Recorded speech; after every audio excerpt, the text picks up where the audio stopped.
अस्सलामु अलैकुम वरहमतुल्लाहि वबरकातुहू। फ़अऊज़ु बिल्लाहि मिनश्शैतानिर्रजीम। बिस्मिल्लाहिर्रहमानिर्रहीम। अल्हम्दुलिल्लाहि रब्बिल आलमीन वस्सलातु वस्सलामु अला रसूलिहिल करीम। अम्मा बाद। हर तरह की तारीफ़ व शुक्र उस रब्बुल आलमीन के लिए है जिसने हमको, आपको, तमाम को, कुल मोमिनीन व मोमिनात को, तमाम बंदगान इला को इस बात का हुक्म फरमाया है कि वो रसूल मोहम्मद सल्लल्लाहु अलैहि वसल्लम का इत्तिबा करें और बिदात से बचें। बाद इसके बेइंतहा दरूद व सलामती है वो रसूल मोहतरम जिन पर अल्लाह ताला ने अपनी रहमतें नाजिल फरमाई हैं, वो रसूल मोहतरम जिनके लिए फ़रिश्तों ने दुआए रहमत फरमाई है, वो रसूल मोहतरम जिनकी ज़िंदगी को अल्लाह सुब्हाना व तआला ने हमारे लिए बेहतरीन नमूना बनाया है। अल्लाहुम्मा सल्ली अला मुहम्मद व अला आलि मुहम्मद व बारिक वसल्लिम व आलि अस्हाबी अजमईन। अज़ीज़ नाज़रीन, इंशाअल्लाह ताला आज हम अपने बयान में बिदत के ताल्लुक़ से जानेंगे। बिदत शिर्क के बाद कबीरा गुनाहों में शुमार होता है और जितना शिर्क हमारे ईमान के लिए नुकसानदा है, हमारे इस्लाम के लिए और हमारे आखिरत का खसारा है, बिदात भी एक ऐसा ही कबीरा गुनाह है। आमतौर पे मेरी बहनों, हम शिर्क से तो बच जाते हैं लेकिन बिदात की परवाह नहीं करते। इस वजह से भी आज हमारी ज़िंदगियों में बिदात देखते देखते कई मामलात में दाखिल हो रहा है। मेरी अजीज़ नाज़रीन, कोशिश किया है कि अगर हम सुनेंगे तो इससे भी बचने की ज़रूर कोशिश करेंगे। हमारे आपके दिलों में इसका एहसास होगा कि कितना नुकसानदा है और बिदती के क्या अंजाम है, तो इंशाअल्लाह हम इस कबीरा गुनाह से भी ज़रूर बचेंगे।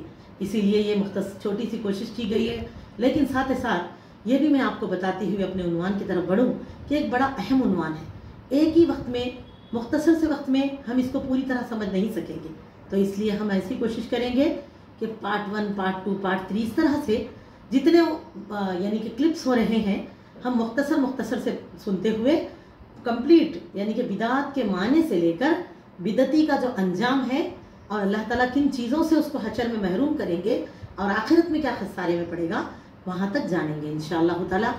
तो मेरी अजीज़ दीनी बहनों, आइए हम शुरुआत करते हैं मेरी अजीज़ नाज़रीन और सामईन बिदत के माने से। बिदत एक क्या है, वाहिद लफ्ज़ है, जैसे कि सिंगुलर, और इसकी जमा जो होती है वो बिदआत है।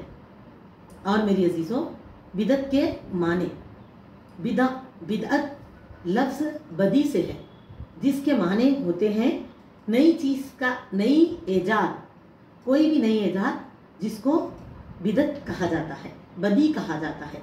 जैसे कि कुरान मजीद में सूरह बकरा सूरह नंबर 2 आयत नंबर 117 में अल्लाह सुब्हानहू व तआला फरमाते हैं, बदी उस समावाति वल अर्ज़। क्या बोल रहे? बदी उस समावाति वल अर्ज़। यह लफ्ज़ बदी का आया। देखिए अब इसका माना क्या है। उस अल्लाह ताला ने बग़ैर किसी मिसाल के, बग़ैर किसी नमूने के ज़मीन और आसमान को बनाया है। इससे पहले इसका कोई सैंपल वगैरह कुछ भी नहीं था ना। ज़मीन और आसमान का कुरान मजीद में हम बार बार सुनते हैं। तो मेरी बहनों, इस यहाँ पर लफ्ज़ इसीलिए क्या इस्तेमाल किया गया, बदी उस समावाति, बग़ैर किसी मिसाल के अल्लाह ने आसमान और ज़मीन को बनाया। तो ये लफ्ज़ से इसका माना हुआ नई ईजाद। इसी तरह से इस्तिलाह शरीयत में दीन हुसूल यानी कि जैसे कि किसी नेकी को पाने की, अजर पाने की नीयत से, हुसूल सवाब की नीयत से किसी ऐसी चीज़ का इजाफा करना या कोई ऐसा काम करना दीन में जिसकी बुनियाद, उसकी असल हमको नबी करीम सल्लल्लाहु अलैहि वसल्लम से नहीं मिलती, इसको बिदत कहा जाता है। ये है इसके लग़वी माने। यानी कि शरीयत में हमारे लिए जो जो चीज़ों पे, जो भी काम छोटे से लेकर बड़े तक, कोई भी काम अगर हमारा है, पैदाइश से लेकर मौत तक के लिए अल्लाह ताला ने जितने भी काम हमको सवाब की नीयत से करने हैं, अल्लाह की रज़ा के लिए करने हैं, वो तमाम नेक कामों के लिए रसूलुल्लाह सल्लल्लाहु अलैहि वसल्लम की ज़िंदगी को अमली नमूना बनाया है और हमको हर मामलात में उसी का इत्तिबा करना चाहिए। जैसे पैदाइश से, वो तो जैसा पैदाइश बच्चा पैदा होता है, हमको खुशी का इजहार कैसा करना चाहिए, जैसे सुन्नत में हमें ये बात ज़रूर मिलती है, क्या है, अक़ीक़े से खुशी का इजहार करना चाहिए, अल्लाह ताला को राज़ी करना चाहिए। लेकिन इसकी जगह हम किसी और अंदाज में हमारे माशरे में हो रहे वो तौर तरीक़े इख्तियार कर रहे तो बिदत कहलाएगा, है ना, और चिल्ला छिट्टी के नाम पे चले गए ऐसा। तो ऐसे ही तकरीबन ज़िंदगी के मामला, तो शादी ब्याह हो, क्योंकि मेरी अजीज़ दीनी बहनों, इस्लाम एक ऐसा मज़हब है, कुर्बान जाए अल्लाह ताला की उस रहमत पर जिसने हमको आपको صرف عبادات کا معاملہ ہی نہیں بڑی بڑی بلکہ طہارت کے معاملے میں بھی اگر اس کے چھینٹوں کے نقصان ہم کو عذاب قبر دلاتا ہے تو اس معاملے میں بھی نبی صلی اللہ علیہ وسلم سے رہنمائی فرما دی گئی کہ میرے بندوں سے کہہ دو کہ اس چیز سے بچے، ہے نا. حدیث ہم کو ملتی ہے نا، حدیث سے صحیح ہے کہ آپ صلی اللہ علیہ وسلم نے کیا فرمایا کہ قبر کے عذاب کی ایک وجہ یہ بھی ہے کہ وہ بندہ جو ہے طہارت کے چھینٹوں سے پرہیز نہیں کرتا تھا، تو اسی لیے جو ہے آج اس کو عذاب قبر ہو رہا ہے. تو اس سے پتہ چلا نا کہ ہم کو طہارت کے معاملے میں بھی احتیاط برتنا چاہیے. تو پھر اتنا اچھا سمجھانے والے رسول محمد صلی اللہ علیہ وسلم کے ذریعے سے کہ اللہ تعالیٰ نے ہمیں کسی معاملے میں ادھورا چھوڑا ہوگا؟ ہرگز نہیں نا. اسی لیے ہمارے لیے یہ بات ہے، یہ حکم ہے اللہ تعالیٰ کا کہ ہم کو کوئی بھی کام جو ثواب کی نیت سے کریں، چھوٹے سے چھوٹا کام کیوں نہ ہو جائے، اس میں دو چیزیں داخل ہیں. ایک اخلاص نیت کہ وہ کام صرف اللہ تعالیٰ کی رضا کے لیے ہونا چاہیے، اور دوسرا وہ کام نبی کریم صلی اللہ علیہ وسلم کے طریقے پر ہونا چاہیے. تو میری عزیز دینی بہنوں، اسی لیے ہمارے لیے تمام معاملات میں نبی صلی اللہ علیہ وسلم کو فالو کرنا ضروری ہے. اللہ تعالیٰ جیسے کہ قرآن مجید میں فرماتے ہیں وَمَا آتَاكُمْ رَسُولُ فَخُذُوهُ وَمَا نَهَاكُمْ عَنْهُ فَانْتَهُوا.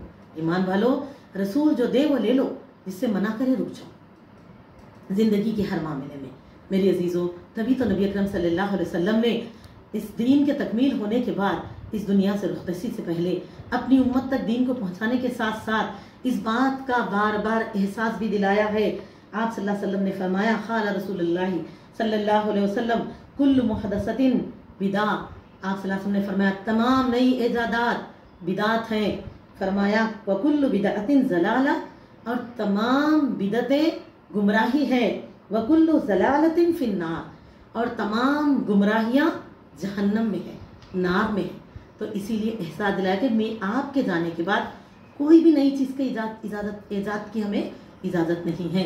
میری عزیز دینی بہنوں، اسی لیے ہم کو چاہیے کہ اللہ تعالیٰ نے دین اسلام کو ہر زمانے میں جس طرح سے رسولوں کے ذریعے سے سمجھایا، انسانوں کے اوپر وہ عام سب کے اوپر نہیں چھوڑ دیا گیا کہ تم کو کلمہ تو پڑھا دیا جا رہا، قرآن دے دی جا رہی ہے، دیکھو 4 نماز روزے کے طریقے بتا دیے گئے، بقیہ کام تم اپنی مرضی سے کر لو. بلکہ آپ قرآن مجید کا ہم جب مطالعہ کرتے ہیں تو دیکھتے ہیں کہ ہر زمانے میں رسولوں کے ذریعے سے رہنمائی دی گئی بندوں کو کہ کس طرح ان کو اپنے زندگی کو نیکی کے جو کام ہے اس کو کیسے کرنا چاہیے. قرآن مجید میں تمام پیغمبران دین کے واقعات ہم پڑھتے ہیں نا، جتنوں کے بھی پڑھتے ہیں ہم الحمدللہ. تو اسی طرح اللہ تعالیٰ نے ہم کو بھی اپنے نبی محمد صلی اللہ علیہ وسلم کے ذریعے سے اسلام کی رہنمائی فرمائی ہے. جیسے کہ اللہ تعالیٰ نہ صرف فرما کر چھوڑ دیے بلکہ اللہ تعالیٰ ہم کو اس معاملے میں بار بار اصلاح بھی فرماتے آتے ہیں. قرآن مجید میں کئی ایسی آیتیں ہیں، آپ پڑھ کر دیکھیے، جس میں نبی کریم صلی اللہ علیہ وسلم کی اتباع کرنے کی ہمیں بار بار تعلیم دی جاتی ہے. آئیے ان میں سے چند ایک آپ کے آگے رکھوں. جیسے کہ پہلی آیت ہے سورہ نساء، سورہ نمبر 4 آیت نمبر 80 لیں گے ہم، جس میں اللہ فرماتے ہیں من یطیع الرسول فقد اطاع اللہ.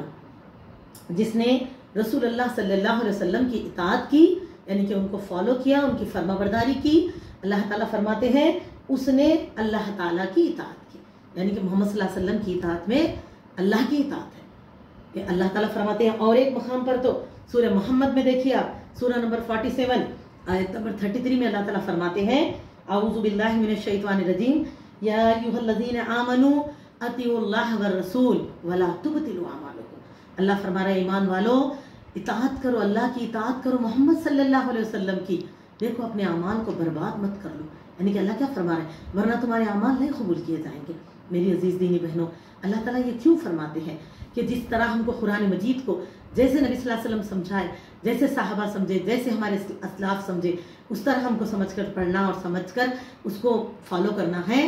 اس دین کے نماز روزہ حج زکوٰۃ کو اسی طرح دیگر زندگی کے جو معاملات ہیں ہم کو اس کار خیر میں بھی نبی صلی اللہ علیہ وسلم کو ویسے ہی فالو کرنا ہے. کیونکہ اللہ تعالیٰ فرما رہے ہیں، دیکھیے یہ سورہ نجم سورہ نمبر 53 آیت نمبر 3 تا 4 میں آپ دیکھیے اللہ سبحانہ و تعالیٰ فرماتے ہیں وما ينطق عن الهوى، فرما رہے اور وہ اپنی مرضی سے کوئی بات نہیں کہتے. کس کے لیے فرما رہے ہیں؟ رسول اللہ صلی اللہ علیہ وسلم کے لیے، کہ آپ صلی اللہ علیہ وسلم کوئی بھی بات اگر کہتے ہیں دین کے معاملے میں، جو بھی جیسا آپ اللہ نے نماز کا حکم دے دیا، اب آپ طریقہ نماز کس نے سمجھایا ہمیں؟ نبی صلی اللہ علیہ وسلم نے. تو وہ بھی اللہ تعالیٰ کی طرف سے ہی ہے.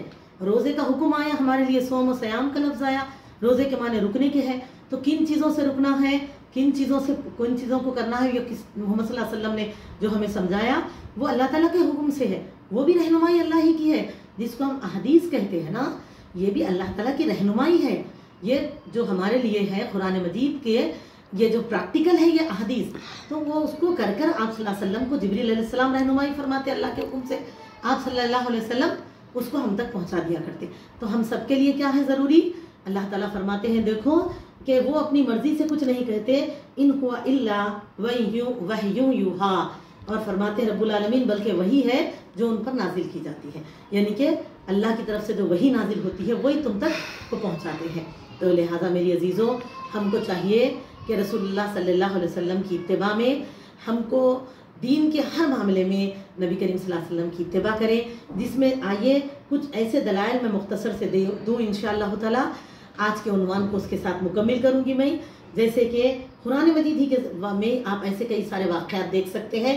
जैसे एक वाक़या देखिए अवैस रज़ी अल्लाह ताला अन्हु का हमें मिलता है जो सूरह मुजादिला में है। देखिए उसकी इब्तदाई आयतों में ही कि एक मरतबा खातून जिनका नाम था, जो भी बड़े जलील खदर साहबियात थे, खौला रज़ी अल्लाह ताला अन्हा, जो कि नबी सल्लल्लाहु अलैहि वसल्लम के पास आए और उन्होंने अपने शौहर की उस वक़्त शिकायत की और क्या कहा कि अल्लाह के रसूल सल्लल्लाहु अलैहि वसल्लम मेरे शौहर मुझसे ज़िहार कर बैठे हैं। तो मेरी अजीज़ों, और आपने पूछा, दरियाफ्त किया तो क्या इस्लाम आने के बाद भी, क्योंकि ज़माने जहालियत में सब चीज़ें हुआ करती थी, बीवियों से ज़रा नाराज़ होते तो शौहर कह देते जा तो मेरी माँ की पीठ की तरह हुई, तो वो उनसे नाराज़ हो जाते। तो जब इस्लाम आने के बाद अवैस रज़ी अल्लाह अन्हु भी एक जलील क़द्र सहाबी है, खौला रज़ी अल्लाह तआला अन्हा भी बेहतरीन सहाबियात है, और ये नाराज़गी में अपनी बीवी से ज़िहार कर बैठे। तो ये मसला लेकर वहाँ पहुँचे। मेरी अजीज़ों, उस वक्त तक नबी सल्लल्लाहु अलैहि वसल्लम ने जवाब नहीं दिया जब तक कि अल्लाह ताला की तरफ से हुक्म ना आया। उसी वक्त अल्लाह ताला सूरह मुजादिला नाजिल फरमाए और अब अल्लाह के नबी सल्लल्लाहु अलैहि वसल्लम ने उन आयतों के ज़रिए से उनकी रहनुमाई फरमाई। वो वाक़े का जिक्र इस तरह सूरह में आ गया। और इसी तरह आप देखेंगे जब तक वही नाजिल ना हो, आप सल्लल्लाहु अलैहि वसल्लम जो है, इसी तरह देखते हैं रूह के बाबत सवाल किया गया, रूह के ताल्लुक से आपको पूछा गया। जब तक नबी करीम सल्लल्लाहु अलैहि वसल्लम खामोश रहे, असहाबुल सूरह कहफ में आप देखते हैं ना, ज़ुल्क़रनैन के ताल्लुक से, असहाबुल कहफ के ताल्लुक से, रूह के ताल्लुक से जो सवाल होता है, तो आप सल्लल्लाहु अलैहि वसल्लम खामोश रहे थे। हालांकि इतने दिन गुजर गए लेकिन आपने कुछ ना कहा, यहाँ तक कि अल्लाह ताला ने जिब्रील अलैहिस्सलाम के ज़रिए से आप तक फरमान इलाही पहुँचाया। और इसी तरह से आप देखेंगे एक मरतबा नबी करीम सल्लल्लाहु अलैहि वसल्लम के पास मीरास का सवाल आया। आप सल्लल्लाहु अलैहि वसल्लम खामोश रहे जब तक कि अल्लाह ताला ने मीरास वाली आयतें नाजिल न फरमाई। और मेरी बहनों, इसी तरह हमें और तफसीर में मिलता है। और एक मरतबा एक शख्स आए और उन्होंने नबी करीम सल्लल्लाहु अलैहि वसल्लम से एक बात दरियाफ्त की और कहा, अल्लाह के रसूल सल्लल्लाहु अलैहि वसल्लम, अगर कोई शख्स अपनी बीवी को किसी गैर मर्द के साथ देख ले तो वो क्या करे? कहने लगा वो शख्स, अगर वो मुंह से बात करेगा तो आप उस पर हद क़ज़फ़ लगा देंगे, यानी कि उसकी सज़ा देंगे, बग़ैर गवाही के इल्ज़ाम लगाने वाले पे जो सज़ा थी उस वक्त शरीयत के हिसाब से। और ये कहने लगा कि अल्लाह के रसूल सल्लल्लाहु अलैहि वसल्लम अगर गुस्से में क़त्ल कर दे, अब बर्दाश्त नहीं होता ना गुनाह, गुस्से में अगर वो क़त्ल कर देगा बीवी को तो ख़सास में उसे भी क़त्ल कर दिया जाएगा। और उसने कहा अल्लाह के रसूल सल्लल्लाहु अलैहि वसल्लम, और अगर चुप रहा तो पेशताओ खाते हुआ रहेगा, और इस हाल में वो करे तो क्या करे? मेरी बहनों, अल्लाह के नबी सल्लल्लाहु अलैहि वसल्लम ने उस वक़्त उस बंदे के लिए दुआ फरमाई, अल्लाह ताला से दुआ फरमाई, या अल्लाह इस मसले का फ़ैसला फरमा। चुनाचा अल्लाह सुब्हानहू व तआला ने लान की जो आयतें हैं ना, सूरह नूर की आयत नंबर 6 से लेकर आयत नंबर 9 तक, उन आयतों को नाजिल फरमाया। तब नबी करीम सल्लल्लाहु अलैहि वसल्लम ने मेरी बहनों जवाब दिया। तो मेरी अजीज़ों, इससे क्या पता चल रहा कि अल्लाह के रसूल सल्लल्लाहु अलैहि वसल्लम जो रहनुमाई मसाइल की फरमाते हैं वो भी हुक्म अल्लाह से हुआ करता था। इसीलिए हमारे लिए ज़रूरी है कि कुरान को जिस तरह से हम फॉलो करते हैं, अहदीस का हमारे लिए सही नबी सल्लल्लाहु अलैहि वसल्लम के तरीक़े के हिसाब से, चाहे हदीस क़ौल है, हदीस फ़ैल है, हदीस तकरीरी या हसना जो कहते हैं ना, उनको हमको चाहिए कि उसके हिसाब में उसके हिसाब से हमें अमल करना चाहिए। और हम अपनी मनमानी किसी भी मामले में, माशरा ये कर रहा हम कर लिए, ख़ानदान वाले ये कर रहे हैं, तो ये बिदात हो जाता। शादी ब्याह में सुन्नत की खिलाफ वर्जी, दूसरे तमाम मामलात लिए बिदात हो गई। पैदाइश के मामले में ऐसे तमाम चीज़ें, और यही नहीं बल्कि इबादत में भी आते हैं ये। तो इंशाअल्लाह इसीलिए मैंने पहले भी कहा उन्वान की इब्तिदा में कि क्योंकि छोटा उन्वान नहीं है तो हम इसको क्या करेंगे, थोड़े थोड़े हिस्से में सुनेंगे।